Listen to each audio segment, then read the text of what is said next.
Удзел у конкурсе узялі 70 юнакоў-навучэнцаў 7-11 класаў. Свае работы навучэнцы прадставілі ў 5 секцыях: эксперыментальная біялогія, экалогія раслін, жывёл, урбанізаваных тэрыторый і ресурсозабеспячэння, прыкладная экалогія и водные экосистемы. Над какой работой ты трудился, что было для тебя интересно, но и насколько полезным? Над влиянием целлюлозных волокон кокосовых опилок на пищеварительную систему медведки обыкновенной. Медведка – это очень такой вредный вредитель, который поедает разные там лук, например, репчатый и тому подобное. То есть вредитель является. И вот мы придумали такой способ, который поможет избавиться от его. Вот. Он является недорогостоящим и безопасным. У мінулым годзе Александр Русакевич прадстаўляў нашу вобласць у рэспубліканскім фінальным конкурсе, дзе атрымаў дыплом другой ступені.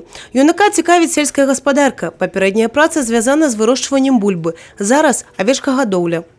И я считаю, что те знания, которые дают мне, и та работа, которую я написал, они действительно полезны, могут пригодиться в жизни.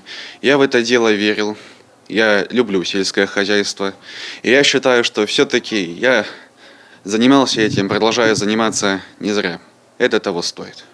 Асноўная мэта конкурсу зацікавіць падлеткаў навукай, паспрабаваць сябе ў ролі эксперыментатараў і даследчыкаў. У якасці кіраўнікоў праектаў выступаюць настаўнікі школ і выкладчыкі ВНУ.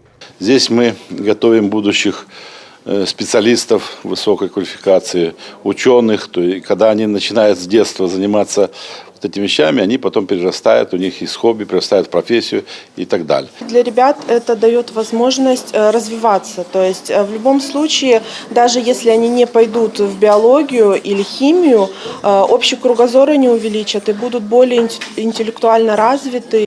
Рэспубліканскі фінал конкурсу пройдзе ў лютым. На Імбрэскую вобласць прадставяць 14 вучняў, якія сталі фіналістамі абласнога этапу. Евгения Мороз, Тыгран Акопян, телерадиокомпания «Брест».